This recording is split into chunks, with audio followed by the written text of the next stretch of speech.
தளபதி விஜய் அவர்கள் அரசியல் ரீதியாக திருச்சியில் பிரச்சாரம் மேற்கொண்டதுக்கு அப்புறமா 3 மதங்களும் சமம் அப்படின்றத வந்து ரொம்பவே அழகாக காட்டியிருந்தார். சர்ச்சுக்கு போயிருந்தார், கோயிலுக்கு போயிருந்தார், மாஸ்க்குக்கு போயிருந்தார்.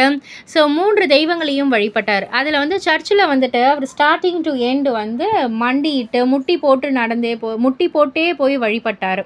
ஸோ இந்த ஒரு வீடியோ வந்து சோஷியல் மீடியாவில் உலா வர நிறைய பேர் வந்து பாசிட்டிவான ஒரு கமெண்ட் சொல்லியிருந்தாலும் ஒரு சில பேர் வந்து நெகட்டிவாக வந்து இதெல்லாம் நடிப்பு, தேர்தலுக்கான ஒரு நடிப்பு அப்படின்ற மாதிரி வந்து நிறைய பேர் செய்திகளை வந்து பகிர்ந்துட்டு இருந்தாங்க. ஸோ இது சம்பந்தமாக நடிகர் ஸ்ரீமன் அவர்கள் வந்து ஒரு விஷயத்தை பகிர்ந்திருக்காரு. அதாவது அவர் என்ன சொல்லியிருந்தாருன்னா, விஜய் நேற்று தேவாலயத்தில் மண்டியிட்டு நடந்து பிரார்த்தனை செஞ்சிருக்காரு.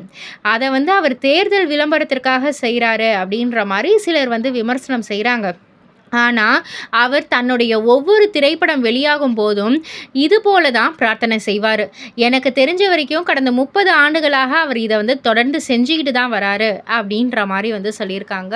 ஸோ இதை பற்றி நீங்கள் என்ன நினைக்கிறீங்க? உங்களுடைய கருத்து என்ன அப்படின்றத கீழே உள்ள கமெண்ட் பாக்ஸில் குறிப்பிட்டு சொல்லுங்கள். மறக்காமல் சேனலில் சப்ஸ்கிரைப் பண்ணி பக்கத்தில் உள்ள பெல் ஐக்கானை கிளிக் பண்ணிவிடுங்க.